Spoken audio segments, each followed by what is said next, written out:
خولد بن یزید اور حمید بن مسلم ان حضرات کے سر کو لے کر کوفہ روانہ ہوئے اور ابن زیاد کے سامنے پیش کیے۔ ابن زیاد نے لوگوں کو جمع کر کے سب سروں کو سامنے رکھا اور ایک چھڑی سے حضرت حسین رضی اللہ عنہ کے دہن مبارک کو چھونے لگا۔ زید بن ارقم رضی اللہ عنہ سے نہ رہا گیا اور بول اٹھے کہ چھڑی اس متبرک ہونٹوں کے اوپر سے ہٹا لے، قسم ہے اس ذات کی جس کے سوا کوئی معبود نہیں، میں نے رسول اللہ صلی اللہ علیہ وسلم کو دیکھا ہے کہ ان ہونٹوں کو بوسہ دیتے تھے۔ یہ کہہ کر رو پڑے۔ ابن زیاد نے کہا کہ اگر تم سن رسیدہ بوڑھے نہ ہوتے تو میں تمہاری بھی گردن مار دیتا۔ زید بن ارقم یہ کہتے ہوئے باہر آ گئے کہ اے قوم عرب، تم نے سیدۃ النساء فاطمہ رضی اللہ عنہ کے بیٹے کو قتل کر دیا اور مرجانہ کے بیٹے کو اپنا امیر بنا لیا۔ وہ تمہارے اچھے لوگوں کو قتل کرے گا اور شریروں کو غلام بنائے گا۔ تمہیں کیا ہوا کہ اس ذلت پر راضی ہو گئے؟ عمر بن سعد 2 روز کے بعد بقیہ اہل بیت یعنی حضرت حسین رضی اللہ عنہ کی بیٹیوں اور بہنوں اور بچوں کو ساتھ لے کر کوفہ کے لیے نکلا تو حضرت حسین اور ان کے اصحاب کی لاشیں پڑی ہوئی تھیں۔ عورتوں بچوں کے سامنے یہ منظر آیا تو کوہرام مچ گیا اور گویا زمین و آسمان رونے لگے۔ عمر بن سعد نے ان سب اہل بیت کو ابن زیاد کے سامنے پیش کیا تو حضرت حسین رضی اللہ عنہ کی ہمشیرہ حضرت زینب بہت میلے اور خراب کپڑے پہن کر پہنچی اور ان کی بانیاں ان کے ارد گرد تھی اور ایک طرف جا کر خاموش بیٹھ گئیں۔ ابن زیاد نے پوچھا کہ یہ علیحدہ بیٹھنے والی کون ہے؟ زینب رضی اللہ عنہ نے جواب نہ دیا۔ کئی مربع اسی طرح دریافت کیا مگر حضرت زینب خاموش رہیں۔ جب کسی لونڈی نے کہا کہ یہ زینب بنت فاطمہ ہے، ابن زیاد بولا شکر ہے اللہ کا جس نے تمہیں رسوا کیا اور قتل کیا اور تمہاری بات کو جھوٹا کیا۔ اس پر حضرت زینب کڑک کر بولی شکر ہے اللہ کا جس نے ہمیں محمد مصطفیٰ صلی اللہ علیہ وسلم کے نسب سے شرف بخشا اور قرآن میں ہمارے پاک کرنے کو بیان کیا۔ رسوا وہ ہوتا ہے جو اللہ کی نافرمانی کرتا ہے۔ ابن زیاد نے غصے میں آ کر کہا کہ اللہ نے مجھے تمہارے غصے سے شفا دی اور تمہارے سرکش کو ہلاک کیا۔ حضرت زینب رضی اللہ عنہ کا دل بھر آیا، رونے لگی اور کہا کہ تو نے ہمارے سب چھوٹوں بڑوں کو قتل کر دیا، اگر یہی تیری شفا ہے تو شفا سمجھ لے۔ اس کے بعد ابن زیاد علی اصغر رضی اللہ عنہ کی طرف متوجہ ہوا، ان کا نام پوچھا، بتلایا کہ علی نام ہے۔ اس نے کہا وہ تو قتل کر دیا گیا۔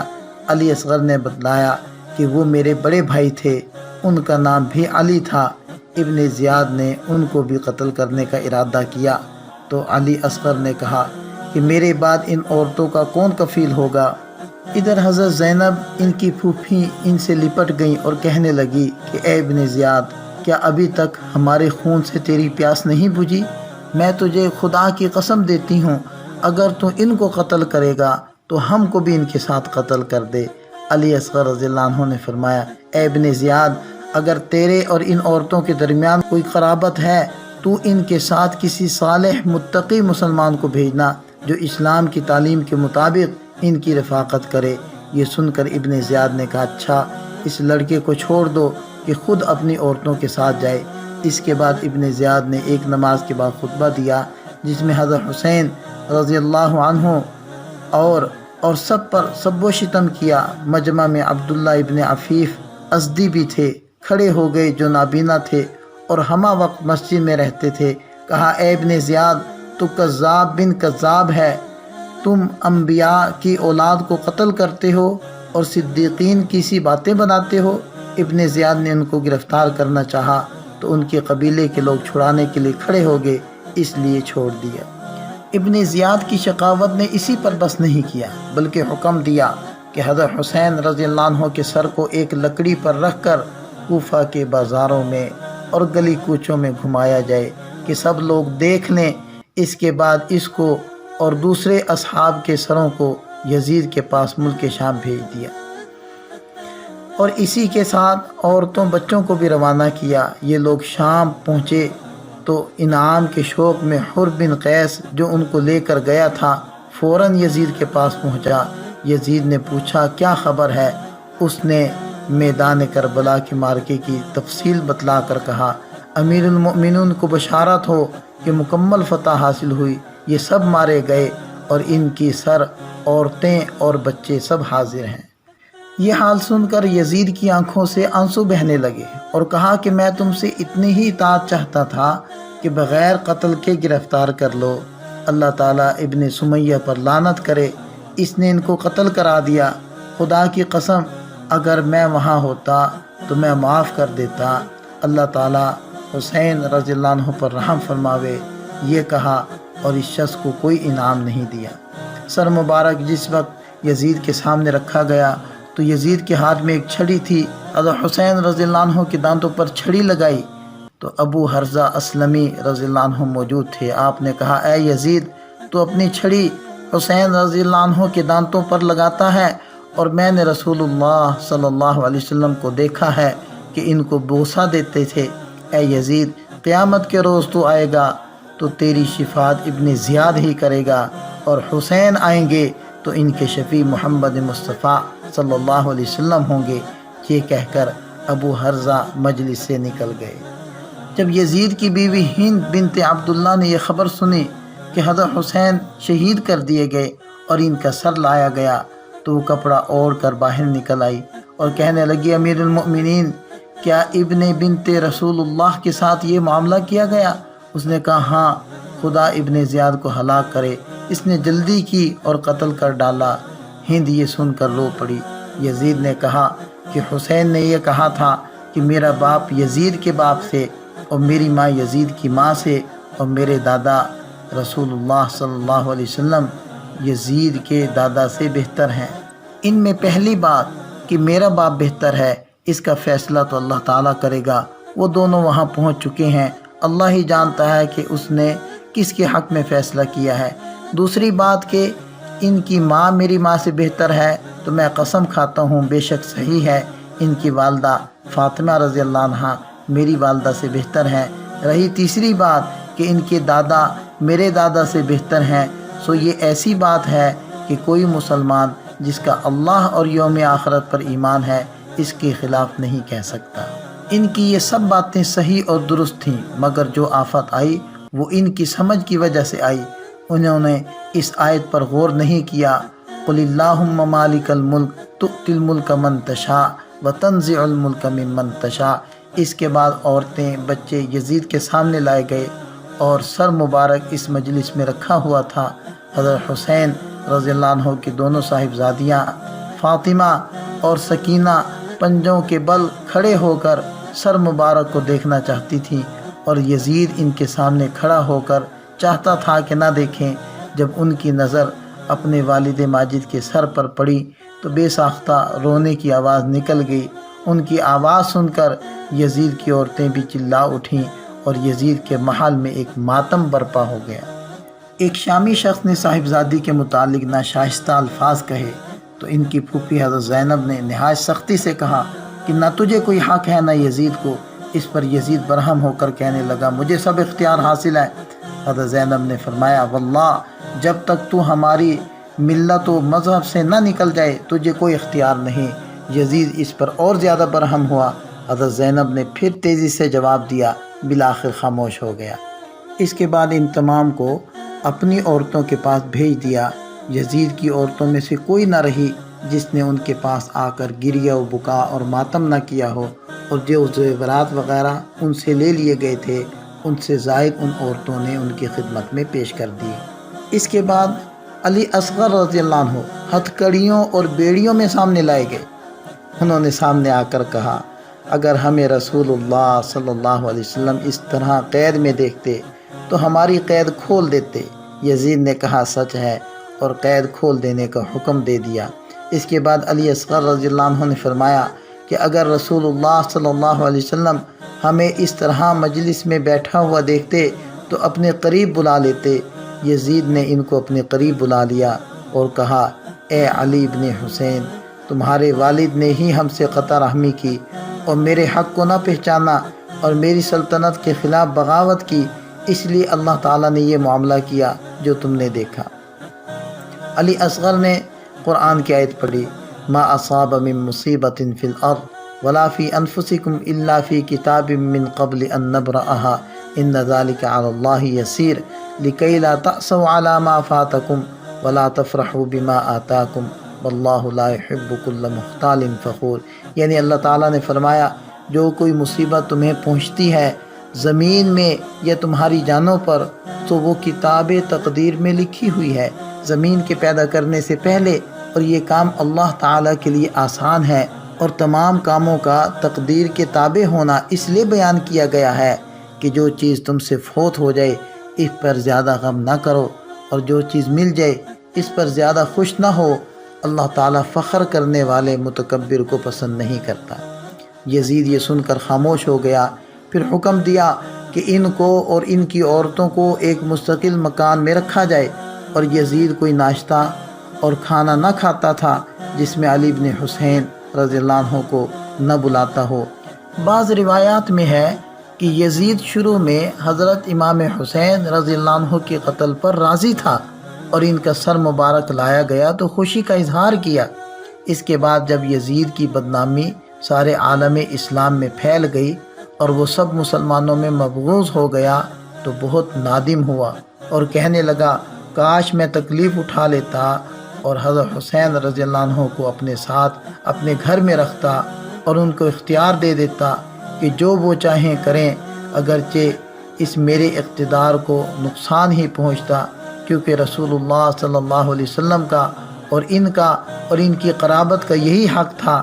اللہ تعالیٰ ابن مرجانہ پر لعنت کرے، اس نے ان کو مجبور کر کے قتل کر دیا، حالانکہ انہوں نے یہ کہا تھا کہ مجھے یزید کے پاس جانے دو یا کسی سرحدی مقام پر پہنچا دو، مگر اس نالائق نے قبول نہ کیا اور ان کو قتل کر کے ساری دنیا کے مسلمانوں میں مجھے مبغوض کر دیا۔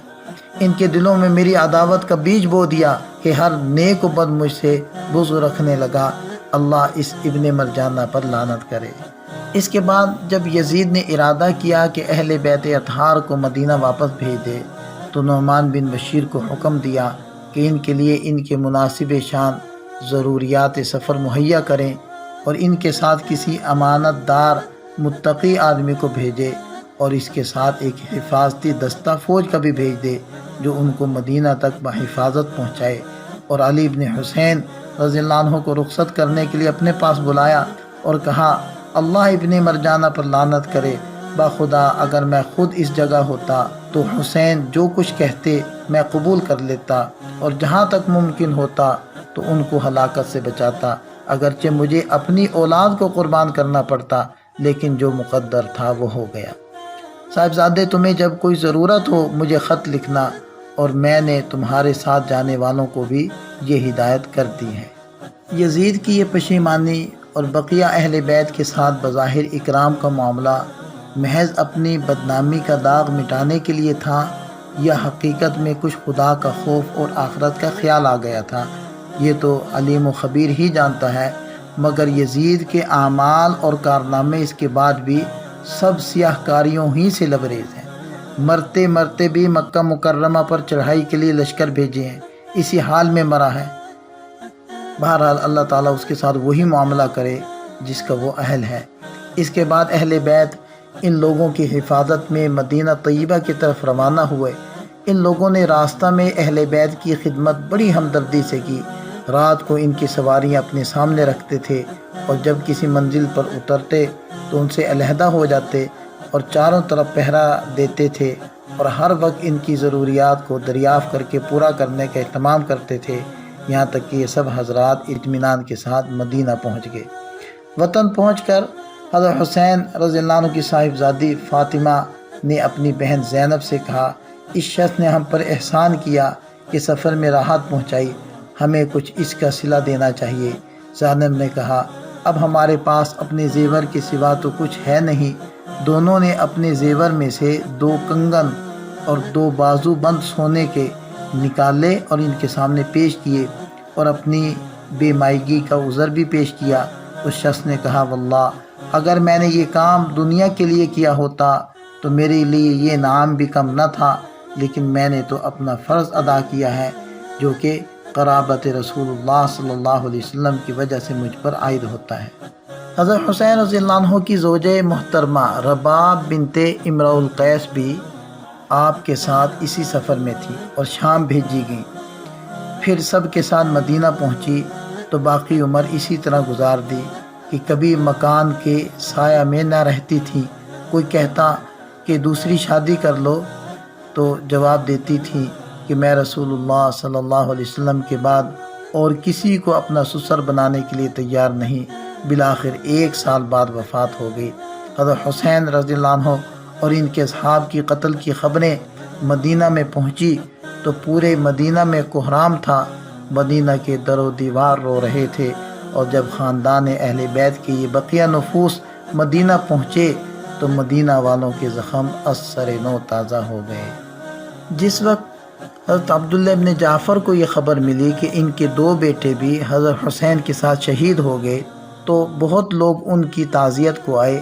ایک شخص کی زبان سے نکل گیا کہ ہم پر یہ مصیبت حسین کی وجہ سے آئی ہے۔ حضرت عبداللہ ابن جعفر کو غصہ آیا، اس کو جوتا پھینک کر مارا کہ کم بخت تو یہ کہتا ہے، واللہ اگر میں وہاں ہوتا تو میں بھی ان کے ساتھ قتل کیا جاتا۔ واللہ آج میرے بیٹوں کا قتل ہی میرے لیے تسلی ہے کہ اگر میں حسین کی کوئی مدد نہ کر سکا تو میری اولاد نے یہ کام کر دیا۔ عام مورخین ابن اسیر وغیرہ نے لکھا ہے کہ حضرت حسین رضی اللہ عنہ کی شہادت کے بعد 2-3 مہینے تک فضا کی یہ کیفیت رہی کہ جب آفتاب طلوع ہوتا اور دھوپ در و دیوار پر پڑتی تو اتنی سرخ ہوتی تھی جیسے دیواروں کو خون لگا دیا گیا ہو۔ بہقی نے دلائل میں سند کے ساتھ روایت کیا ہے کہ حضرت عبداللہ ابن عباس رضی اللہ عنہما نے ایک رات حضرت صلی اللہ علیہ وسلم کو خواب میں دیکھا کہ دوپہر کا وقت ہے اور آپ پراگندہ بال پریشان حال ہیں۔ آپ کے ہاتھ میں ایک شیشی ہے جس میں خون ہے۔ ابن عباس فرماتے ہیں کہ میں نے عرض کیا کہ اس میں کیا ہے؟ فرمایا حسین کا خون ہے، میں اس کو اللہ تعالیٰ کے سامنے پیش کروں گا۔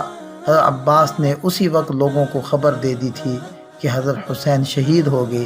اس خواب سے چند روز کے بعد حضرت حسین کی شہادت کی اطلاع پہنچی اور حساب کیا گیا تو ٹھیک وہی دن اور وہی وقت آپ کی شہادت کا تھا۔ ترمذی نے سلمی سے روایت کیا ہے کہ وہ ایک روز ام سلمہ رضی اللہ عنہ کے پاس گئیں تو دیکھا کہ وہ رو رہی ہیں۔ میں نے سبب پوچھا تو فرمایا کہ میں نے رسول اللہ صلی اللہ علیہ وسلم کو خواب میں اس طرح دیکھا ہے کہ آپ کے سر مبارک اور داڑھی پر مٹی پڑی ہوئی ہے۔ میں نے پوچھا کہ یہ کیا حال ہے؟ فرمایا کہ میں ابھی حسین کے قتل پر موجود تھا۔ ابو نعیم نے دلائل میں حضرت ام سلمہ رضی اللہ عنہ سے روایت کیا ہے کہ حضرت حسین رضی اللہ عنہ کے قتل پر میں نے جنات کو روتے دیکھا۔ حضرت امام حسین رضی اللہ عنہ ہجرت کے 4تھے سال 5 شعبان کو مدینہ طیبہ میں پیدا ہوئے اور 10 محرم 61 ہجری میں 55 سال کی عمر میں شہید ہوئے۔ حضرت صلی اللہ علیہ وسلم نے آپ کی تحنیک فرمائی، یعنی کھجور چبا کر اس کا رس آپ کے منہ میں ڈالا اور کان میں اذان دی، ان کے لیے دعا فرمائی اور حسین نام رکھا۔ 7ویں روز عقیقہ کیا۔ آپ بچپن ہی سے شجاع اور دلیر تھے۔ نبی کریم صلی اللہ علیہ وسلم نے آپ کے بارے میں فرمایا، حسین منی وانا من حسین، اللہم احب حسینہ، حسین مجھ سے ہے، میں حسین سے ہوں، یا اللہ جو حسین کو محبوب رکھے تو اسے محبوب رکھ۔ ابن حبان، ابن سعد، ابو یعلیٰ، ابن عساکر ائمہ حدیث نے حضرت جابر بن عبداللہ رضی اللہ عنہ سے روایت کیا ہے کہ انہوں نے فرمایا کہ میں نے رسول اللہ صلی اللہ علیہ وسلم سے سنا ہے کہ آپ علیہ السلام نے فرمایا، من سرہ ان ینظر الی رجل من اہل الجنہ فلینظر الی حسین ابن علی، کہ جو چاہے کہ اہل جنت میں سے کسی کو دیکھے، یہ فرمایا کہ نوجوانان اہل جنت کے سردار کو دیکھے، وہ حسین بن علی کو دیکھ لے۔ حضرت ابو ہریرہ رضی اللہ عنہ فرماتے ہیں کہ ایک مرتبہ حضور نبی کریم صلی اللہ علیہ وسلم مسجد میں تشریف رکھتے تھے۔ فرمایا وہ شوخ لڑکا کہاں ہے؟ یعنی حسین۔ تو حسین آئے اور آپ کی گود میں گر پڑے اور آپ کی داڑھی میں انگلیاں ڈالنے لگے۔ آپ نے حسین کے منہ پر بوسہ دیا اور فرمایا، یا اللہ، میں حسین سے محبت کرتا ہوں، آپ بھی اس سے محبت کریں اور اس شخص سے بھی جو حسین سے محبت کرے۔ ایک روز ابن عمر رضی اللہ عنہما کعبہ کے سائے میں بیٹھے ہوئے تھے، دیکھا کہ حضرت حسین سامنے سے آ رہے ہیں۔ ان کو دیکھ کر فرمایا کہ یہ شخص اس زمانے میں اہل آسمان کے نزدیک سارے اہل زمین سے زیادہ محبوب ہیں۔ حضرت حسین نہایت سخی اور لوگوں کی امداد میں اپنی جان و مال پیش کرنے والے تھے اور فرمایا کرتے تھے، اللہ کے لیے کسی کی حاجت پوری کرنا میں اپنے 1 مہینہ کے اعتکاف سے بہتر سمجھتا ہوں۔ اور فرمایا کرتے تھے کہ لوگ اپنی حاجات تمہارے پاس لائیں تو اس سے غمگین نہ ہوا کرو، کیونکہ ان کی حوائج تمہاری طرف یہ اللہ تعالیٰ کی نعمتیں ہیں۔ اگر تم اس سے پریشان ہو گئے تو یہ نعمتیں قہر کے ساتھ بدل دی جائیں گی، یعنی تمہیں لوگوں کا محتاج کر دیا جائے گا کہ تم ان کے دروازوں پر جاؤ۔ حضرت حسین رضی اللہ عنہ اپنے والد ماجد حضرت علی رضی اللہ عنہ کے ساتھ کوفہ چلے گئے تھے اور ان کے ساتھ ہر جہاد میں شریک رہے اور ان کی صحبت میں رہے، یہاں تک کہ وہ شہید کر دیے گئے۔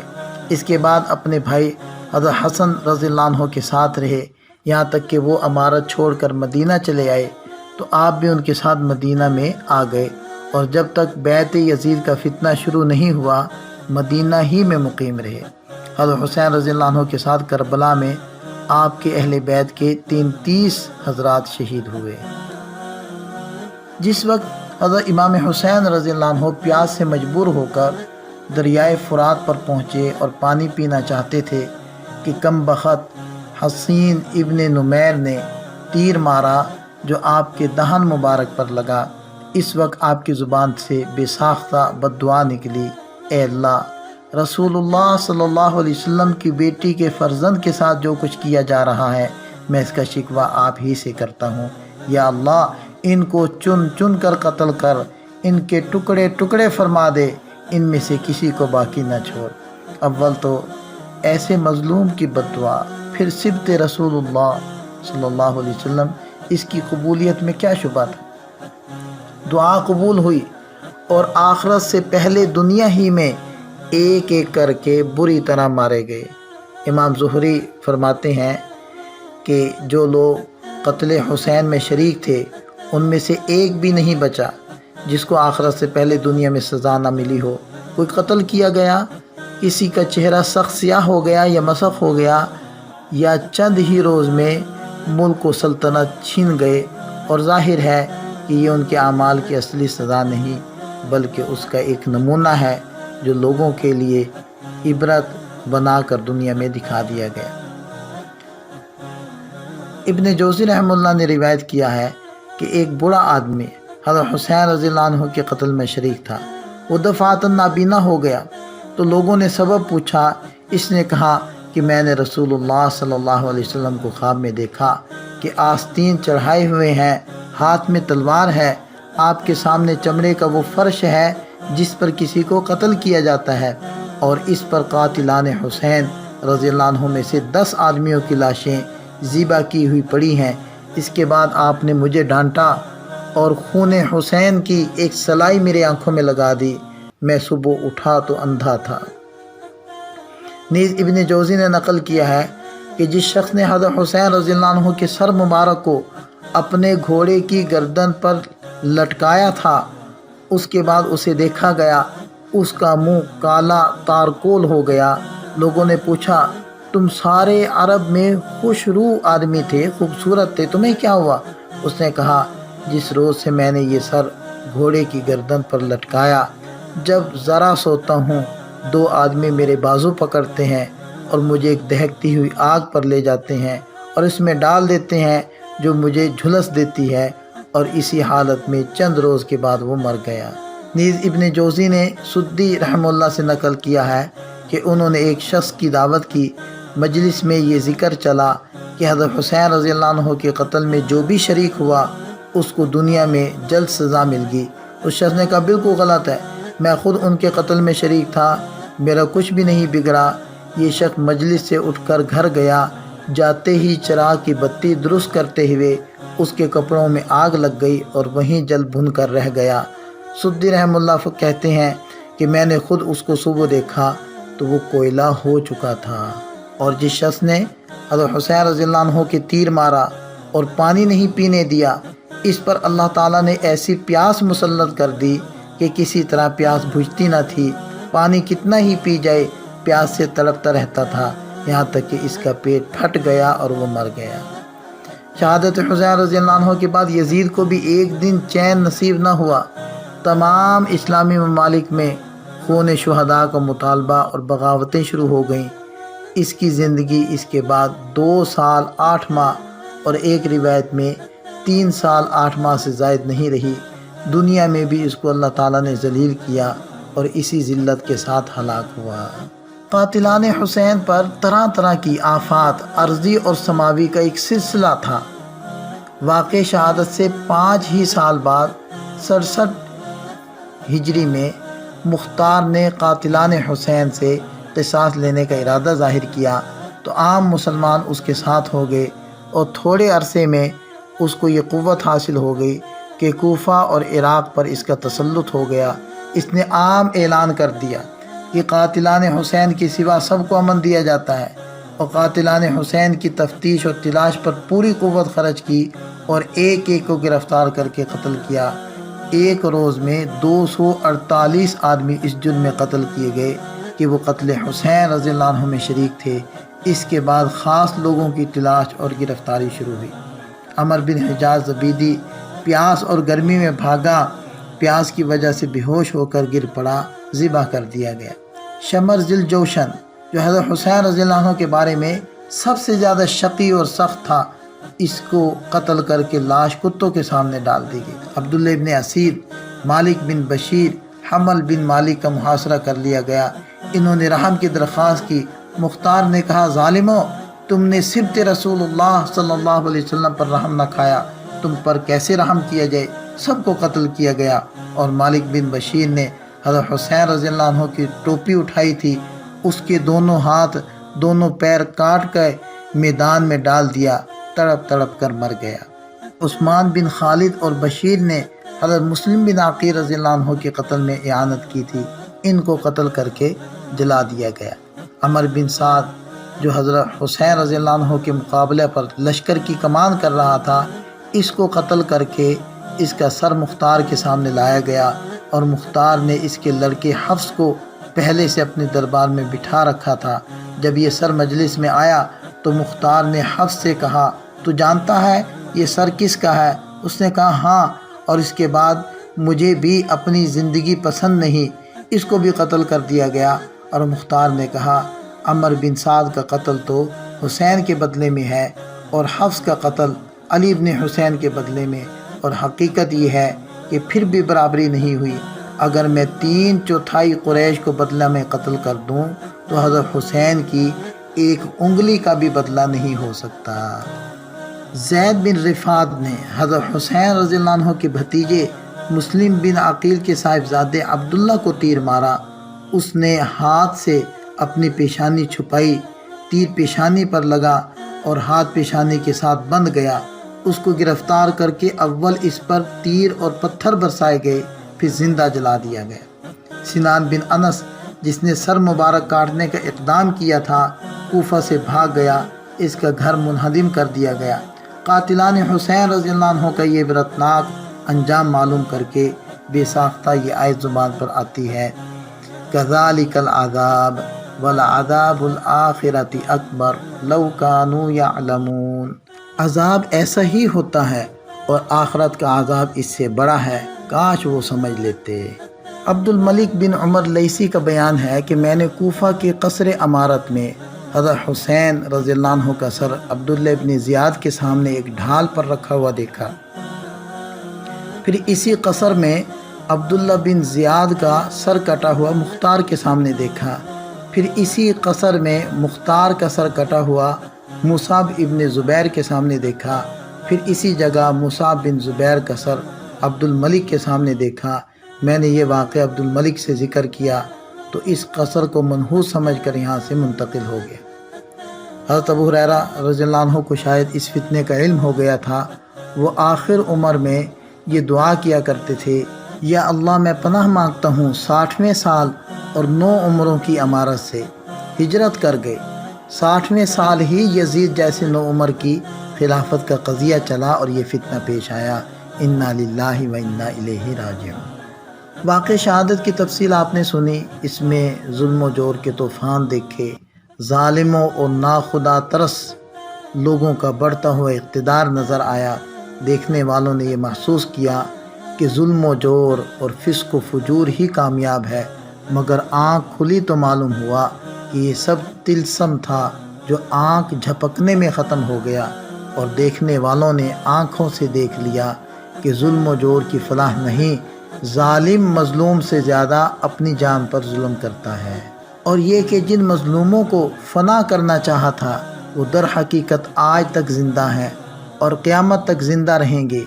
گھر گھر میں ان کا ذکر خیر ہے، اور صدیاں گزر گئیں، کروڑوں انسان ان کے نام پر مرتے ہیں، ان کے نقش قدم کی پیروی کو پیغام حیات سمجھتے ہیں۔ اور آیت ان العاقبۃ للمتقین ایک محسوس حقیقت ہو کر سامنے آ گئی کہ حق و باطل کے معرکہ میں آخری فتح اور کامیابی حق کی ہوا کرتی ہے۔ اس میں عام لوگوں کے لیے اور بالخصوص ان لوگوں کے لیے جو حکومت اور اقتدار کے نشے میں مست ہو کر ظلم اور عدل سے قطع نظر کر لیں، بڑی نشانیاں ہیں۔ حب اہل بیت اطہار جزو ایمان ہے، ان پر وحشیانہ مظالم کی داستان بھلانے کے قابل نہیں۔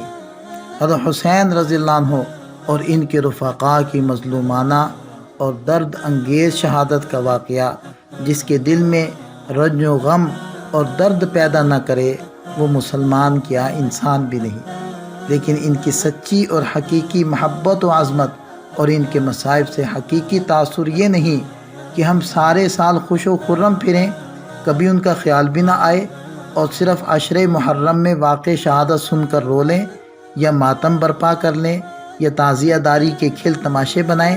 سارے سال گرمی کی شدت کے زمانے میں کسی کی پیاس کا خیال نہ آئے، اور محرم کی پہلی تاریخ کو اگرچہ سردی پڑ رہی ہو، کسی کو ٹھنڈے پانی کی ضرورت نہ ہو، شہدائے کربلا کے نام کی سبیل کا ڈھونگ بنایا جائے۔ بلکہ حقیقی ہمدردی اور محبت یہ ہے کہ جس مقصد عظیم کے لیے ان حضرات نے یہ قربانی دی، اس مقصد کو پورا کرنے کے لیے اپنی اپنی ہمت کے مطابق ایثار اور قربانی پیش کریں۔ ان کے اخلاق و اعمال کی پیروی کو سعادت دنیا و آخرت سمجھیں۔ میں حضرت امام حسین رضی اللہ عنہ کے چند جملے جن کا تذکرہ اگرچہ پہلے ہو چکا ہے، صرف اہتمام کے پیش نظر اور عمل کی نیت سے ان کو دوبارہ دہراتا ہوں کہ جب اہل بصرہ کے نام خط بھیجا گیا اور اس میں حضرت امام حسین رضی اللہ عنہ نے جو جملے لکھے وہ یہ تھے: آپ لوگ دیکھ رہے ہیں کہ رسول اللہ صلی اللہ علیہ وسلم کی سنت مٹ رہی ہے، بدعات پھیلائی جا رہی ہیں، میں تمہیں دعوت دیتا ہوں کہ کتاب اللہ اور سنت رسول اللہ کی حفاظت کرو اور اس کے احکام کی تنفیذ کے لیے کوشش کرو۔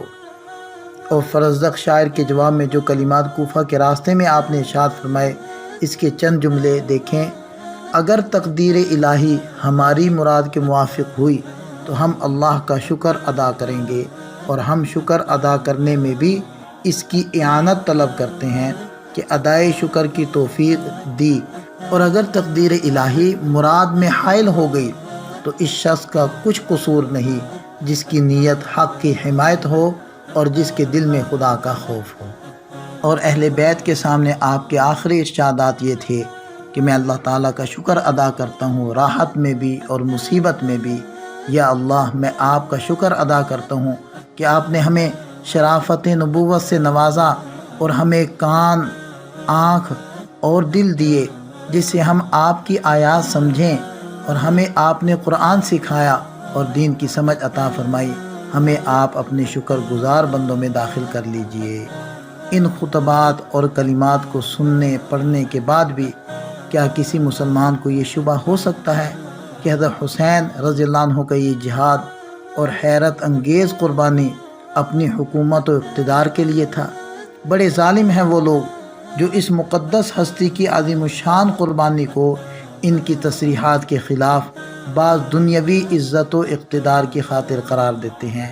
حقیقت وہی ہے جو شروع میں بیان کی جا چکی ہے کہ حضرت حسین رضی اللہ عنہ کا سارا جہاد صرف اس لیے تھا کہ کتاب و سنت کے قانون کو صحیح طور پر روایت دیں، اسلام کے نظام عدل کو از سر نو قائم کریں، اسلام میں خلافت نبوت کی بجائے ملوکیت و آمریت کی بدعت کا مقابلہ کریں، اور ہر خوف و ہراس میں اور مصیبت و مشقت میں ہر وقت اللہ تعالیٰ کو یاد رکھیں، اسی پر ہر حال میں توکل و اعتماد ہو، اور بڑی سے بڑی مصیبت میں بھی اس کے شکر گزار بندے ثابت ہوں۔ کوئی ہے جو جگر گوشے رسول اللہ صلی اللہ علیہ وسلم، مظلوم کربلا، شہید جور و جفا کی اس پکار کو سنے اور ان کے مشن کو ان کے نقش قدم پر انجام دینے کے لیے تیار ہو، ان کے اخلاق حسنہ کی پیروی کو اپنی زندگی کا مقصد ٹھہرائے۔